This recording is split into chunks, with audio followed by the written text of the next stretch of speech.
I'm the owner of Mint by Lynn. So this time we are going to Baltimore Comic Con. So this will be my third convention. I'm super excited. I literally just got home from FlameCon like 2 days ago, and as I was on the bus home, I got the email being like, "This is your booth number. Get ready to go." And I was like, "Ooh, I got 3 weeks to restock and re-prep for that." So cool. Let's just get into that. Okay, so I'm gonna try something different today. So today's kind of like my scrunchie day. So I'm gonna get hopefully a ton of scrunchies done. This is kind of how like my scrunchie stuff gets made in like little strips, and then I cut them out and then I make scrunchies out of them. So when I first started with this is a different fabric than my other two. So this one didn't really need a lining because it wasn't as transparent as the others. But when I used the lining in the other two, it just looks so voluptuous. Is that the word? It just looks really nice, and I kind of want to do a test on one of these to see if this fabric would also look good. So this fabric is actually discontinued in the fabric mill that I get these from, unfortunately. So that's why I had to change manufacturers for my other ones, but it kind of worked out anyway for those. But I still have a bunch more on this roll, so I am going to be finishing this out before I will inevitably have to transfer this to the other fabric manufacturer.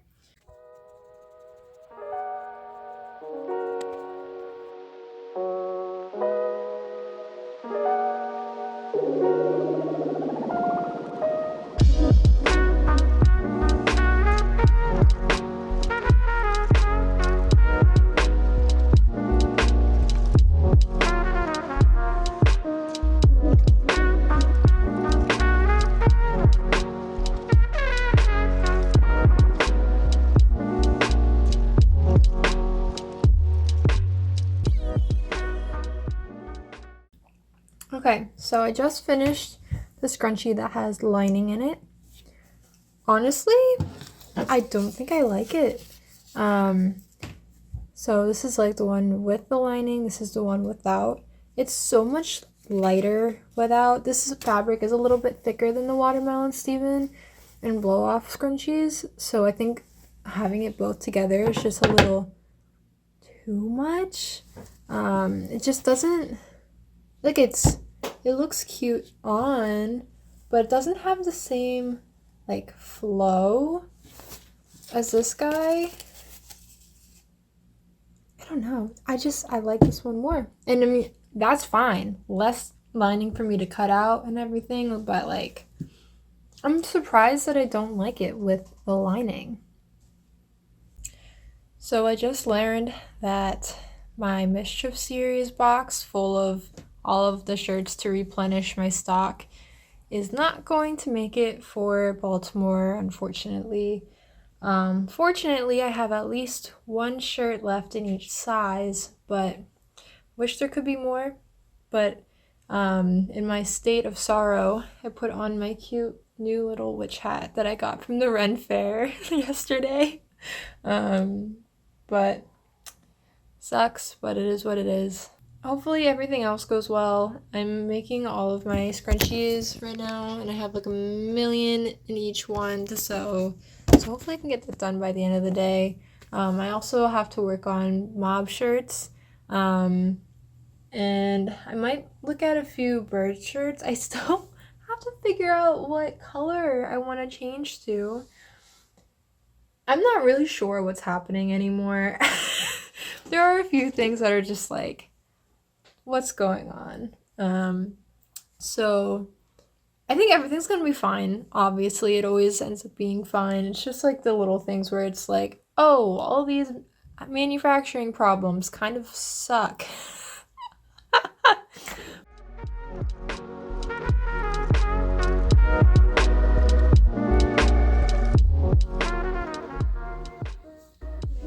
I need to touch some grass.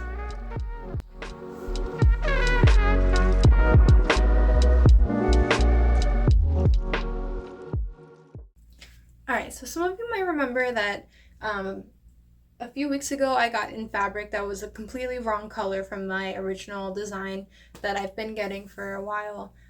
So I have a lot of fabric that's like non-refundable. So I decided to make a sample and see how it goes. Since I still don't have the new fabric in yet, I still need to make stock. So I just sewed one. I didn't flip it inside out yet because I'm just curious and thought it'd be fun to just wait.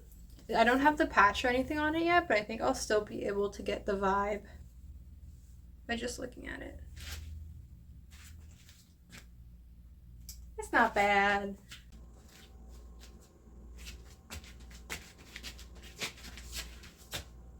I'm an idiot. You know why? Do you see what the problem is? I just finished the whole shirt. I sewed the tag in the front of the shirt. Alright, so I'm just about ready to leave for Baltimore. So we're going down tonight, starts tomorrow, and then we have Friday, Saturday, Sunday. So here's what I think is going to happen. So I think this is going to be kind of the worst one of the three. But let me explain. Not because of the convention itself, but because of the audience in terms of, so this is the first convention that's like comic.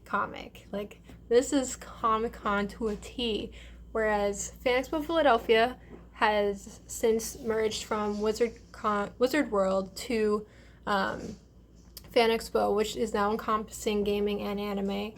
The FlameCon, it was also a Comic-Con, but it was a queer Comic-Con, so there was a lot of like mixed fun art in there. But this one is like straight up comic convention. There's not like an anime thing in sight in there. In terms of what I saw with like the people they have coming and their guests. So I'm so curious to see how this goes. I still will have a goal of my 200 sales for the weekend, since I was able to surpass that a little bit in Fan Expo Philadelphia. I think that's a good goal, I think. I also get to treat myself if I get over 200 sales in a weekend, so we will hope. We always hope. And then, of course, there's always the can we sell out of at least one thing. I think that's always something that's like, okay, we did pretty good if we can do that. I think it's going to be what it is, but I'm excited to see how it goes. I'm going to be seeing some familiar faces, so I'm really excited to see them.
Alright, so we are all set up. We're going to take a walk around to see what's around the area.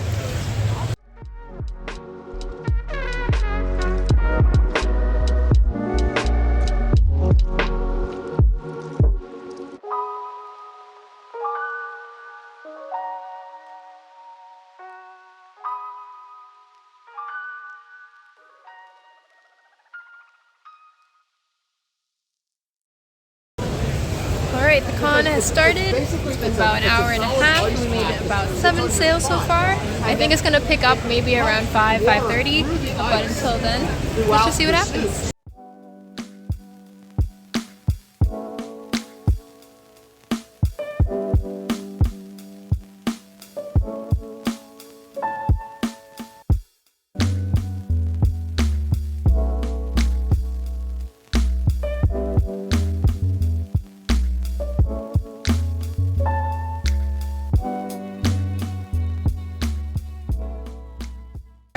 Friday is complete. Just finished covering up everything and we'll be back tomorrow. Alright, so just a quick little recap. Friday was pretty dead, but I did hear from everyone that tomorrow, which is Saturday, is going to be like poppin', like shoulder to shoulder craziness. So I'm really hoping for that. I think a few sales less than I did on the Friday at Fan Expo Philadelphia. But I think that's okay. If tomorrow is as they say, I think we'll have a really great weekend. Something interesting is that they had 2 artist alleys. One was kind of just like tucked away, and then we were kind of like off to the side behind the artist alley sign at our artist alley area. It was very weird, but I got to see a lot of cool people that I met from Fan Expo Philadelphia. So it was super great to meet some new people as well as see some great old ones. One of them was even wearing my scrunchie from last con. I thought that was the cutest thing. It made my day, so thank you so much for that. But yeah, we're gonna go get some food, and then tomorrow we're hopefully gonna pick up some food to last us for the whole day. So yeah, whoa, those clouds look really pretty behind me. Wow. Bye-bye.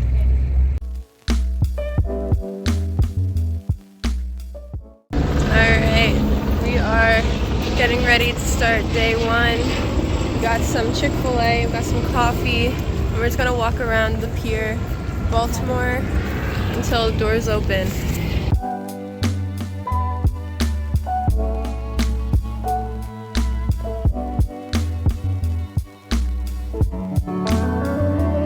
Alright, so we are at our booth. Everything is good. We did take down the mirror and put out a few more things over here. So we did change a little bit, but not too much. I think the VIPs are just coming in right now, so we are good to go. This is the bigger one.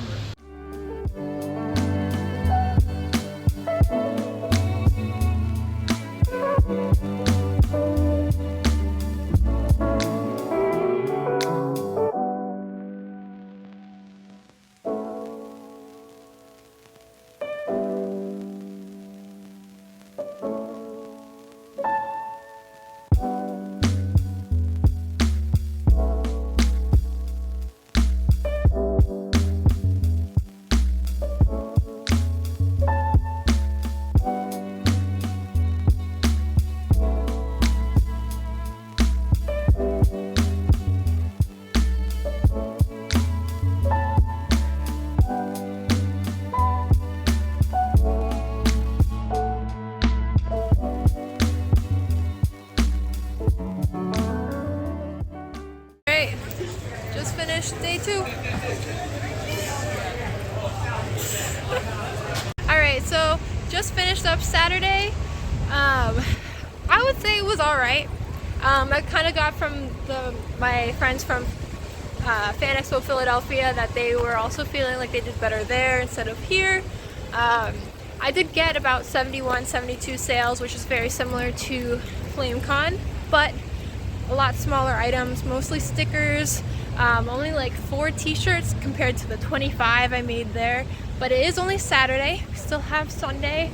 I think this time mostly Darling Boy and Turtle Ducks always dominate every time, which is okay.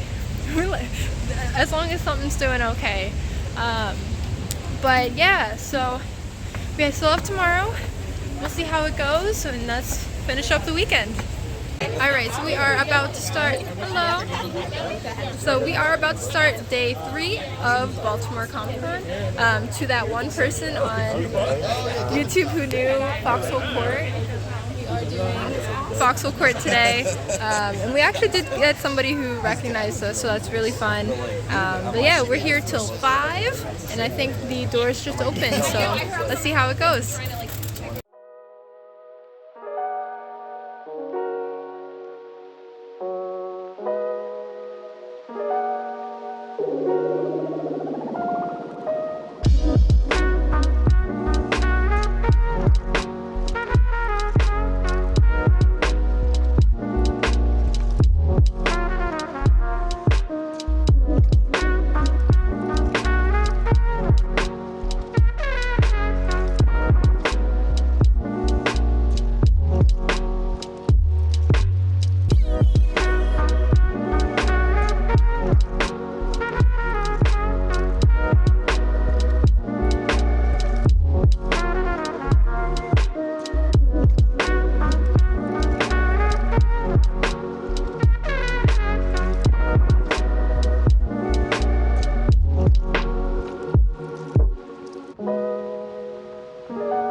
Alright, we are all packed up and we are headed out. Thanks, Baltimore. Bye.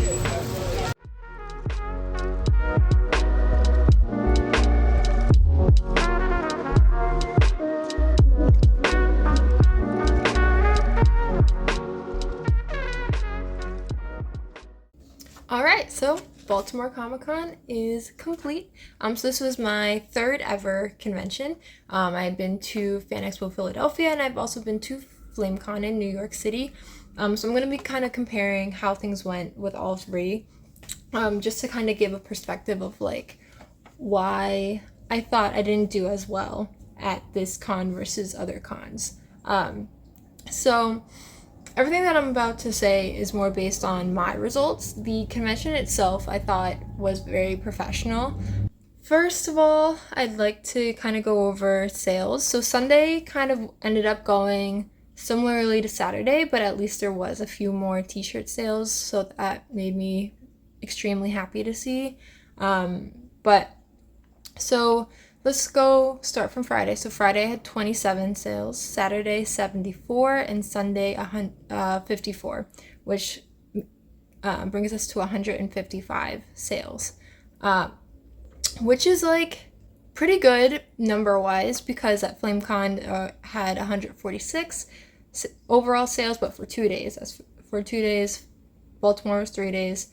In Fan Expo, though, my first ever con is still the best at 222 sales for all 3 days, for the entirety of the 3 days.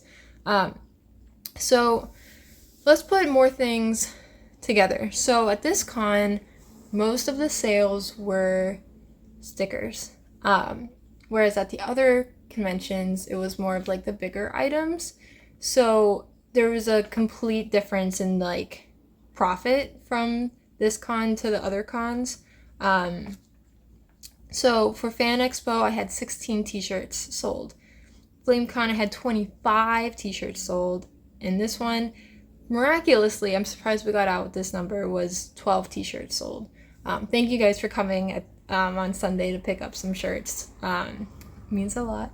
I also noticed huge decline in scrunchie sales. So Fan Expo, 26 scrunchies were sold, FlameCon 21, and at Baltimore 15. The audience I don't think was really my audience. Of course, there were definitely a few people there that were like super excited to see my things, and of course that's why they bought from me. But I think in general, I would say it was definitely, again, an older crowd, and it seemed like everyone there was mostly looking for just comics. And they were like, I'm here to pick up my comics, and that is it. And that's, like, fine.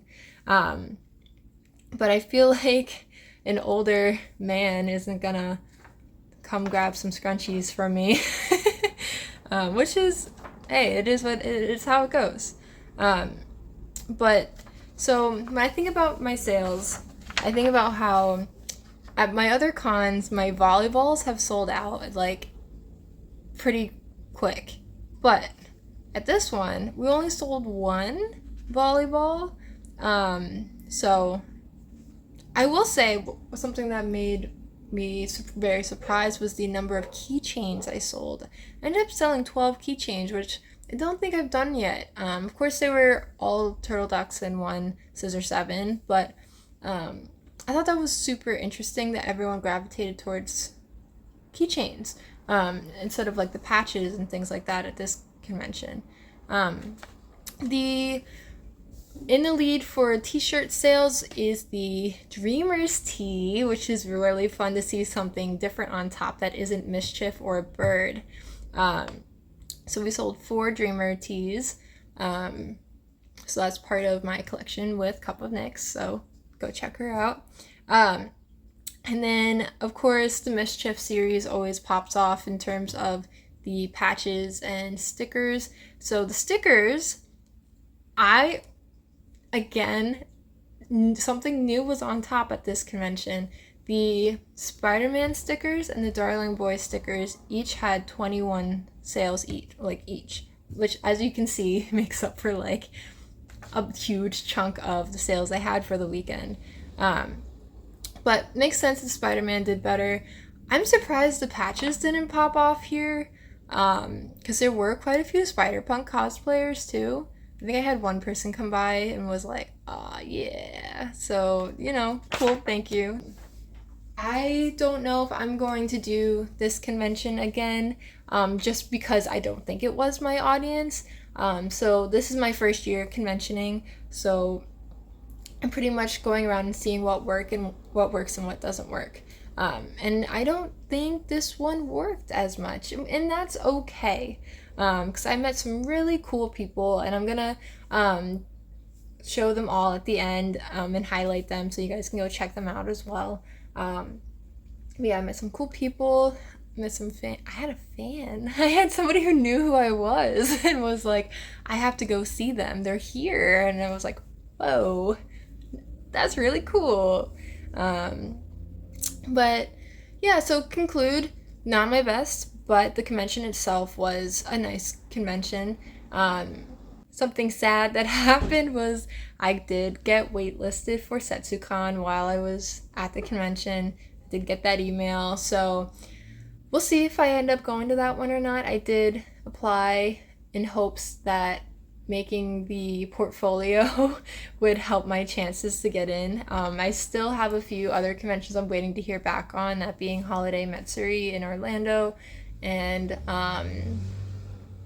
Katsucon in February. So we'll see what happens with that. Next convention I'm going to is AnimeUSA, and that's actually happening next weekend from today. So I have to restock everything. I actually have a new product that I'm going to be releasing hopefully at AnimeUSA. Yeah, I'm super excited for that. I think it's going to be huge for me.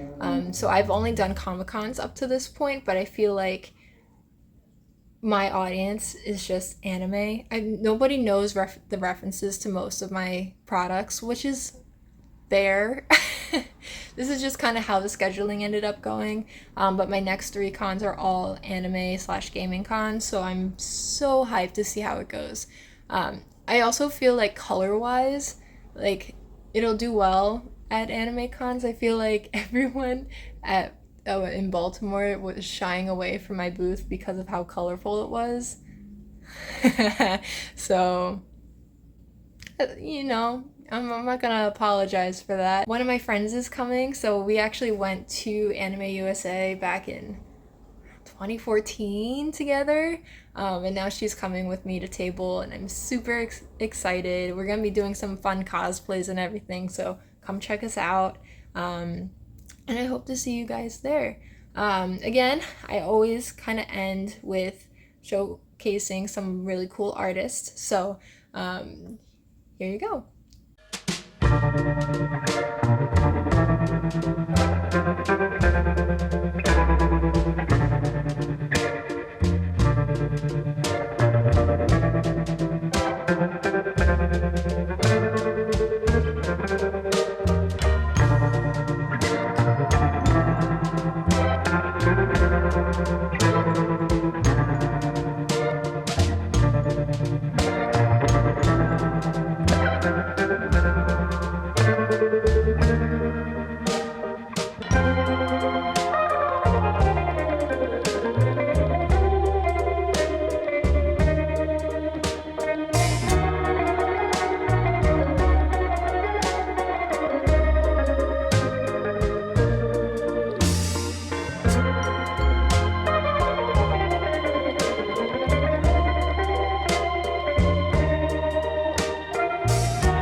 Thank you guys for coming by. Just a reminder to like, comment, and subscribe so we can hang out again. Reminder, I am going to AnimeUSA, so I will be posting another video about that soon. Chef. Oh! Alright. See you again soon. Bye!